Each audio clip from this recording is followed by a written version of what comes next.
Hello दोस्त, तो चलिए हम आज पिछला क्लास थोड़ा रिवीजन कर लेते हैं। उसके बाद आज आगे हम क्लास करेंगे, ठीक है। चलिए,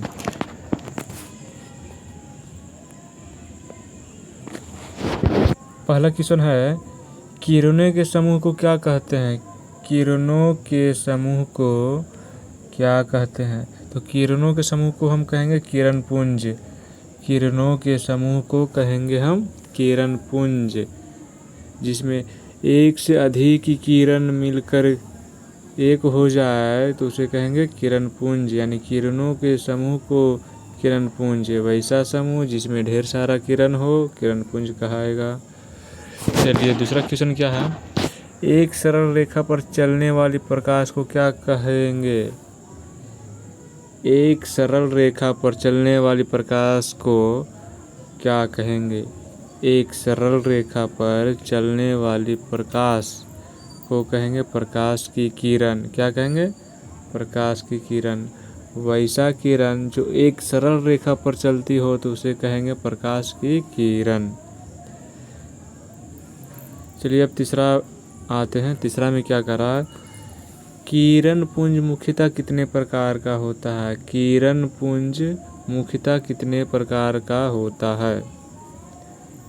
तो किरण पुंज मुख्यतः 3 प्रकार का होता है। कितने प्रकार का होता है, 3 प्रकार का।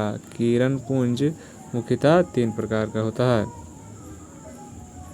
ये सब क्वेश्चन हम पहले भी डिस्कस कर चुके हैं सब्जेक्टिव के फॉर्म में, और आज रिवीजन कर रहे हैं हम ऑब्जेक्टिव के फॉर्म में, ठीक है। अगर आप इसका सब्जेक्टिव देखना चाहते हैं तो इसका पीछे वाले वीडियो देखिए। चलिए, अगला क्वेश्चन क्या कहता है, प्रकाश किरण एक बिंदु स्रोत से निकल कर फैल जाती है, उसे क्या कहेंगे। प्रकाश किरण एक बिंदु स्रोत से निकल कर फैलना क्या कहलाएगी, अपसारी किरण पुंज कहलाएगी। क्या कहलाएगी, अपसारी किरण पुंज। चलिए, एक बार फिर से रिवीजन करते हैं। किरणों के समूह को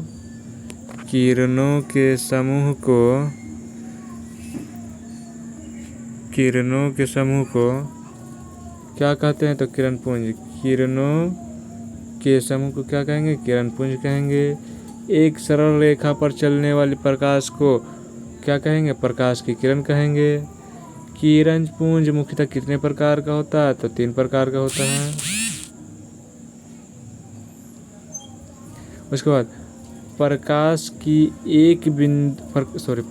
किरण एक बिंदु स्रोत से निकलकर फैलना क्या कहलाता है, अपसारी किरण पुंज कहलाता है। चलिए, आगे बढ़ते हैं।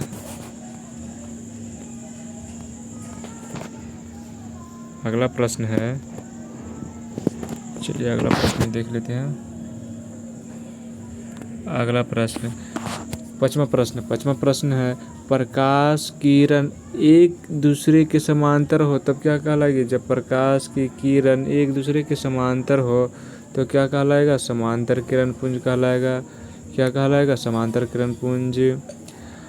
जब प्रकाश किरण एक बिंदु पर आकर मिले, जब प्रकाश की किरण एक बिंदु पर आकर मिले तो क्या कहलाएगा, अभिसारी किरण पुंज कहलाएगा, राइट। चलिए, अब 7वां देखते हैं। 7वां प्रश्न, वैसा पदार्थ जिससे प्रकाश का पूरा भाग आर पार हो जाता हो। वैसा पदार्थ का नाम बताओ जिससे प्रकाश पूरा आर पार हो जाता हो, तो उसे कहेंगे पारदर्शी। जैसे कि शीशा, हवा, ये सब पारदर्शी था। प्रश्न संख्या 8वां क्या कहता है, वैसा पदार्थ जिससे प्रकाश का कोई भाग पार नहीं होता हो। वैसा पदार्थ जिससे प्रकाश का कोई भी भाग पार नहीं होता हो उसे कहते हैं अपारदर्शी। क्या कहेंगे, अपारदर्शी कहेंगे, उसे अपारदर्शी कहेंगे। चलिए, आगे 9वां प्रश्न देखते हैं। वैसा पदार्थ जिससे प्रकाश का कुछ भाग ही पार कर पाता हो। वैसा पदार्थ जिससे प्रकाश का कुछ भाग ही पार कर पाता हो उसे क्या कहेंगे, उसे पारभासी कहेंगे। उसे क्या कहेंगे, उसे पारभासी कहेंगे। वैसा पदार्थ जिससे प्रकाश का कुछ भाग ही पार कर पाता है उसे क्या कहेंगे, परभासी। चलिए एक बार फिर से रिवीजन कर लेते हैं थोड़ा सा। 5वां प्रश्न, प्रकाश की किरण एक दूसरे के समांतर हो तब कहलाएगा समांतर किरण पुंज। प्रकाश किरण एक दूसरे के समांतर हो तो कहलाएगा समांतर किरण पुंज। प्रकाश किरण एक बिंदु पर आकर मिलना कहलाता है अभिसारी किरण पुंज। वैसा पदार्थ जिससे प्रकाश का पूरा भाग आर पर हो जाता हो कहलाएगा पारदर्शी पदार्थ। वैसा पदार्थ जिससे प्रकाश का कोई भाग पार नहीं होता हो उसे कहेंगे अपारदर्शी पदार्थ। वैसा पदार्थ जिससे प्रकाश का कुछ भाग ही पार कर पाता हो उसे कहेंगे पारभासी पदार्थ। आई होप समझ में आ रहा होगा। चलिए अब आगे बढ़ते हैं। ये सब रिवीजन क्वेश्चन है, इसका पूरा डिटेल में हम इसकी पहले क्लास में बता चुके हैं, आप जाके देख सकते हैं। उसके बाद 10वां है। 10वां प्रश्न क्या कह रहा है, आँख की पलक कौन सा पदार्थ का उदाहरण है। आँख की पलक तो पारभासी। आँख की पलक कौन से पदार्थ का उदाहरण है तो पारभासी पदार्थ का उदाहरण है। चलिएगा, दूध, चना, धुआं तथा हल्के बादल किसका उदाहरण है। दूध दूध घना हुआ मिस्टेक क्या है, दूध, अच्छा घना धुआं, दूध और घना धुआं तथा हल्का बादल किसका उदाहरण है तो वो पारभासी का उदाहरण है। वो किसका उदाहरण है, पारभासी का उदाहरण है।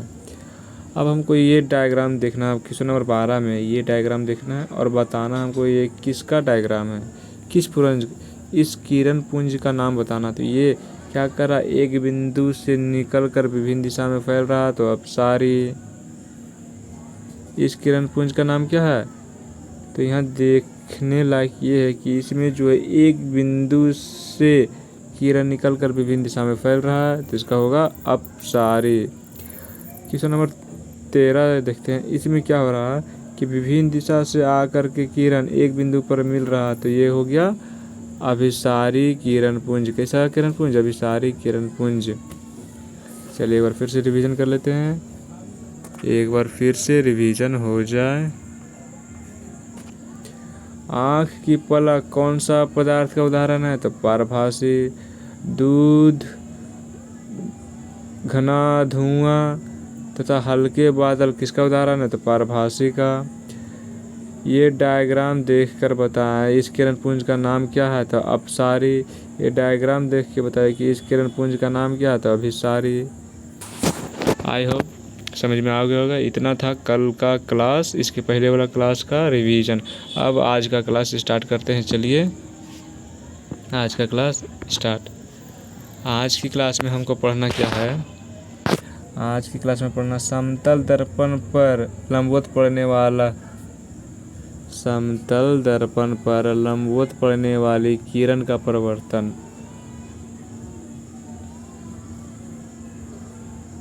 कहने का मतलब है जैसे कि हम एक दर्पण मान लेते हैं, जैसे कि ये क्या है, ये है सॉरी मिस्टेक, एक हम दर्पण मानते हैं। ये हमारा एक दर्पण है और दर्पण का पिछला भाग कैसा रहता है तो रजित किया हुआ रहता है, तो इसका पिछला भाग हम रजित कर देते हैं। ये दर्पण है, इसका पिछला भाग रजित हो गया। अब क्या रहा, इस पर लंबवत पड़ने वाला किरण, इस पर अगर हम लंबवत किरण डालेंगे तो तिरछा हो गया, सॉरी।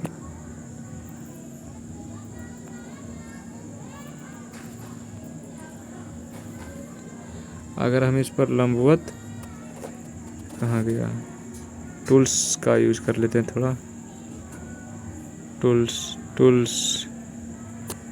नहीं मिल रहा, टूल्स मिल गया।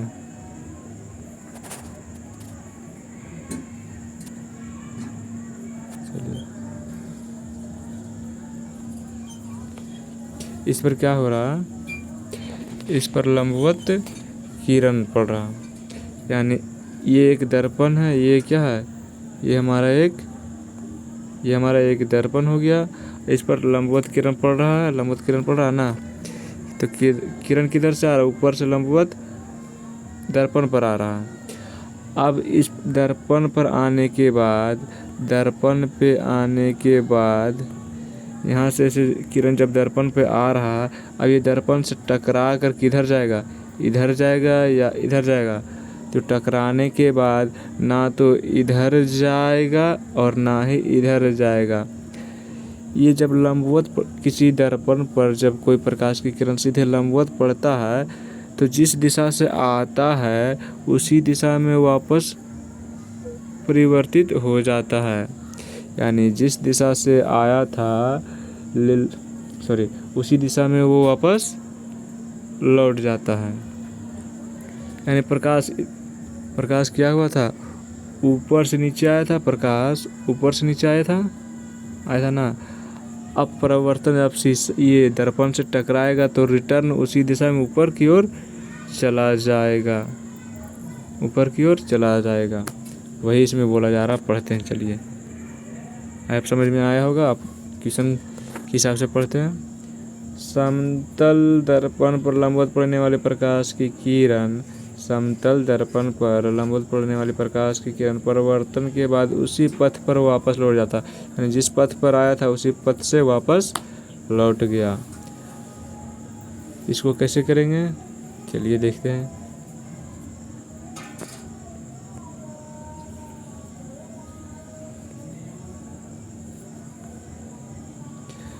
पहला हम क्या करते हैं,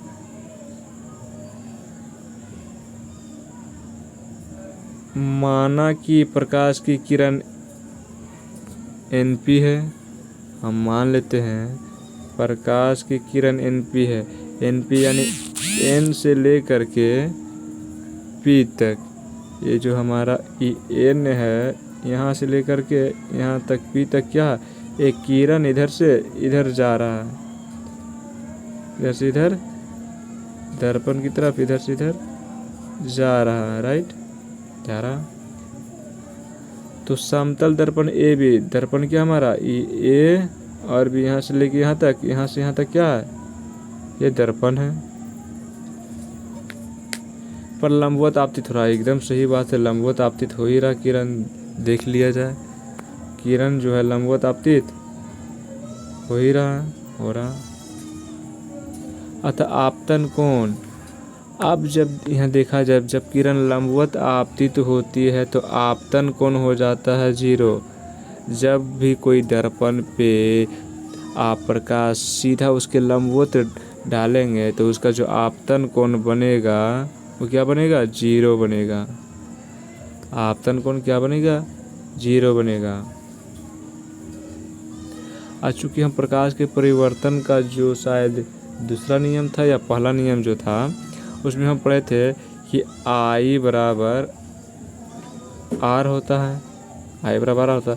यानी इसमें साबित क्या करा कि आपतन कोण I बराबर R दिया हुआ है। हम प्रकाश का जब परिवर्तन पढ़ रहे थे तो उसमें हम एक चीज़ पढ़े थे, आपतन कोण प्रवर्तन कोण बराबर होता है, बराबर। तो अगर हम आपतन कोण 1 मानेंगे तो प्रवर्तन कोण भी 1 होगा क्योंकि बराबर है। जब हम आपतन कोण 1 मानेंगे तो प्रवर्तन कोण भी 1 होगा क्योंकि बराबर है। जब आपतन कोण हम 2 मानेंगे तो प्रवर्तन कोण भी 2 होगा क्योंकि बराबर है। यहाँ आपतन कोण 0 दिया हुआ है तो प्रवर्तन कोण क्या होगा, 0 होगा। आया होगा समझ में। चलिए एक बार और अच्छा से समझाते हैं। ये जो एक बार किरण इस पे, किरण एक बार इधर से जो गया है, इधर किरण इधर से गया है, ये इसको बोलते हैं क्या, आपतित किरण। देखिए इसमें भी जो दर्शाया गया है किधर दर्पण की ओर जा रहा है, यानी दर्पण की ओर आपतित हो रहा तो उसको आपतित किरण। उसके बाद दर्पण से टकरा कर वो क्या किया, वापस आने लगा कहाँ, उसी पथ पे जो कि ये एरो दर्शा रहा तो उसको क्या बोलेंगे, प्रवर्तित किरण।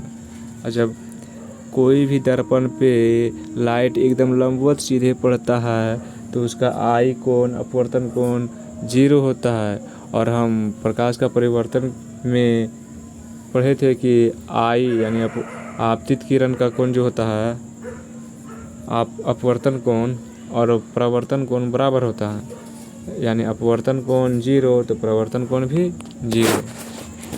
चलिए अब आगे चलते हैं, ये समझ में आ गया होगा। चलिए अब पढ़ेंगे हम नियमित परिवर्तन और अनियमित परिवर्तन। क्या क्या पढ़ना है?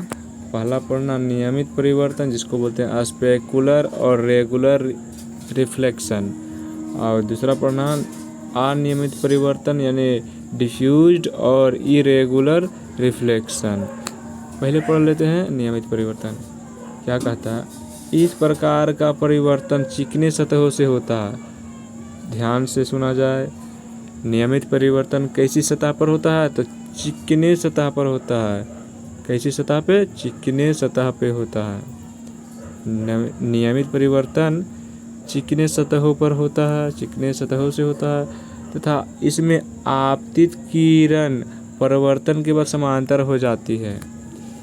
यानी जो कहा गया है कि नियमित परिवर्तन में सबसे पहले इसका जो रहेगा क्या सतह, वो चिकना रहेगा। कैसा सतह रहेगा? चिकना रहेगा, एकदम चिकना रहेगा। कैसा सतह रहेगा? एकदम चिकना रहेगा।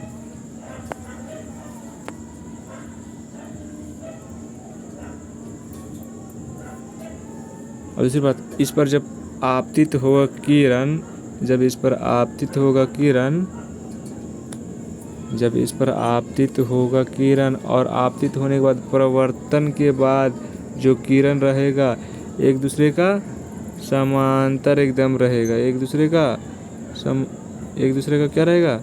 समांतर एकदम रहेगा।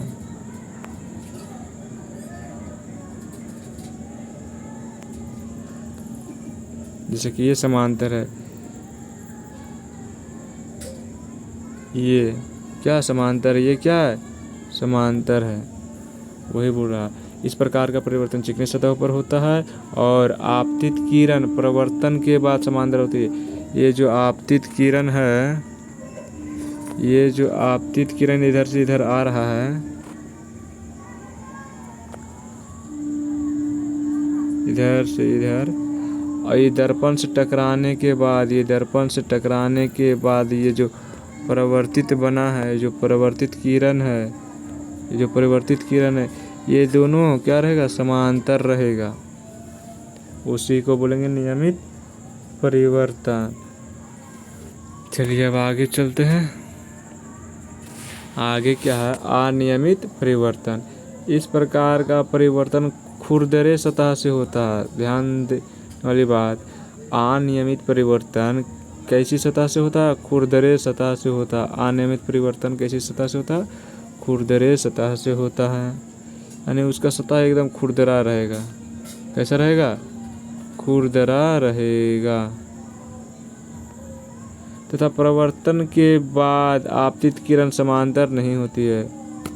तथा परिवर्तन के बाद आपतित किरण जो रहता है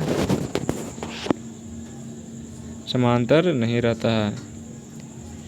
यानी पहला तो हमको क्या इसमें क्या मिला है कि इसका जो प्रवर्तक सतह रहता है, ये प्रवर्तक सतह जो अभी नीचे में बताए थे, ये समांतर और चिकना नहीं रहता है। इसका सतह खुरदरा रहता है। कैसा रहता है? खुरदरा, जैसे कि यहाँ। और इसमें जो आपतित किरण आता है इधर से इसे, और परिवर्तन के बाद इधर जाता है। आपतित किरण जो इधर से इधर आता है और परिवर्तन के बाद इधर चला जाता है, तो ये जो है, ये दोनों के बीच जो किरण है वो समांतर नहीं रहता है। इसको थोड़ा हम अच्छे से समझते हैं डायग्राम में।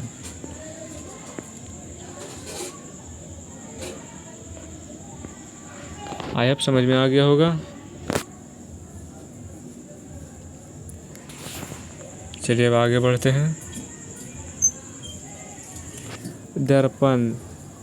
दर्पण किसे कहते हैं? यह एक चमकीला और अधिक पॉलिश किया हुआ परावर्तक पृष्ठ होता है जो अपने सामने रखी वस्तु का प्रतिबिंब बनाता है। कहने का मतलब है कि हम दर्पण किसे बोलेंगे? कोई भी एक कांच ले लेते हैं, कोई भी हम एक कांच ले लेते हैं, कोई भी हम एक क्या लिए? कांच ले लिए। ये मान लेते हैं कांच है, कांच है, और इसके पीछे रजित कर देते हैं, पॉलिश कर देते हैं। पॉलिश करने के बाद इसका जो सतह रहेगा ये साइड वाला एकदम चिकना रहेगा, और जिसमें क्या होगा, कोई वस्तु दिखाई देगा। जैसे कि हाँ वस्तु रखे तो ये दर्पण में भी वस्तु दिखाई देगा। जैसे कि जो दर्पण हम लोग घर में यूज करते हैं वो भी दर्पण है। और भी बहुत प्रकार का दर्पण होता है। एक गोलीय दर्पण होता है, चलिए हम दिखाते हैं। ये दर्पण देखिए, ये क्या है, एक गोलीय दर्पण है। ये एकदम कितना चिकना हुआ है, और इस पर वस्तु यानी हम लोग कोई चीज़ भी, जिसकी इसका फेस इसमें दिख रहा है। ये साइड का आधा प्लेट उधर दिख रहा है, ये क्या वस्तु है। तो वही बताया जा रहा है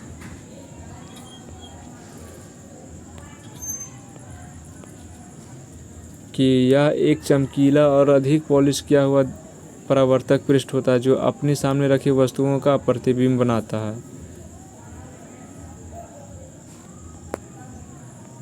ऐसा कांच जिसके सामने आप खड़ी हो जाए और आपका शक्ल उसमें दिख जाए तो वो क्या होगा, दर्पण कहलाएगा।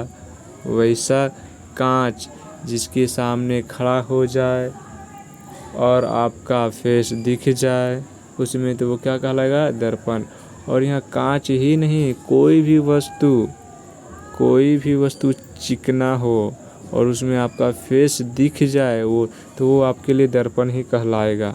जैसे कि न्यू खरीदा हुआ चम्मच, उसमें आप देखिएगा तो उसमें आपका फेस दिखाई देगा, तो वो एक प्रकार का दर्पण का ही काम करता है।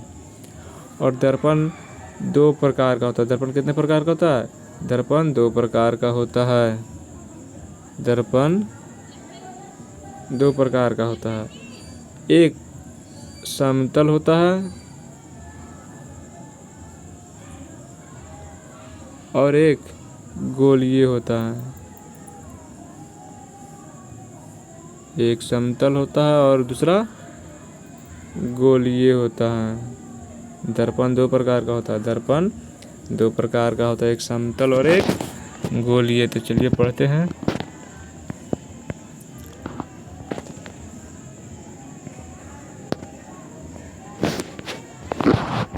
दर्पण के प्रकार, क्या पढ़ना है, दर्पण के प्रकार।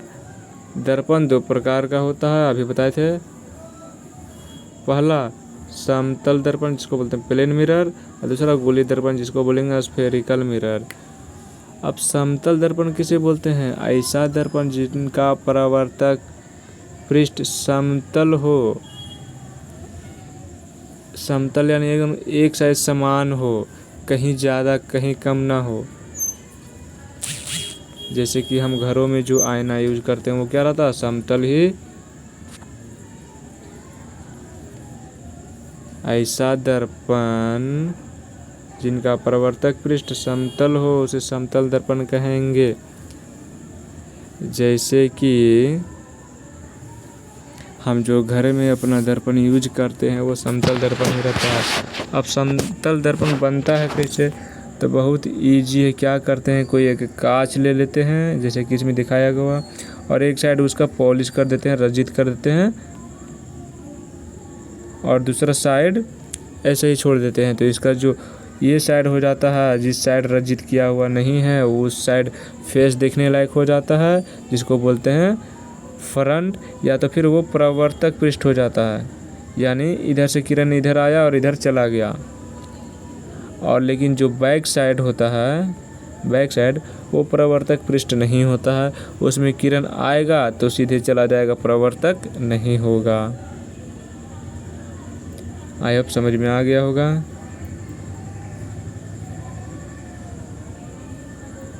चलिए आपको हम थोड़ा दिखाते हैं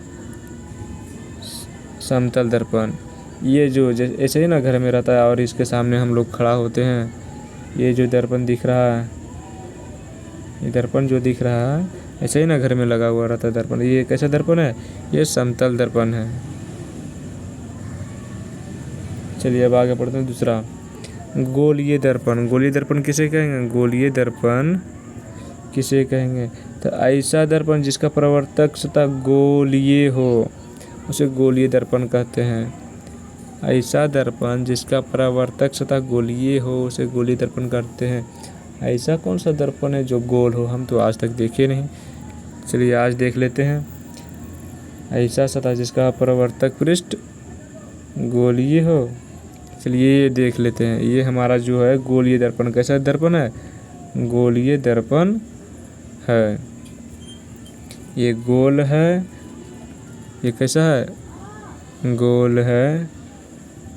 और इसका इधर का साइज और इधर का साइज बराबर और बीच का साइज थोड़ा उखड़ा हुआ रहता है। इसके बारे में हम अगले क्लास में अच्छे से पढ़ेंगे।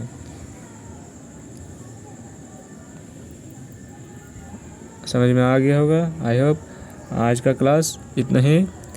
आप वीडियो का ज़्यादा से ज़्यादा क्या करें? शेयर करें। लाइक करें या ना करें, लेकिन शेयर ज़रूर कर दें दोस्तों के पास, ताकि वो भी आराम से देखकर समझ सके। धन्यवाद।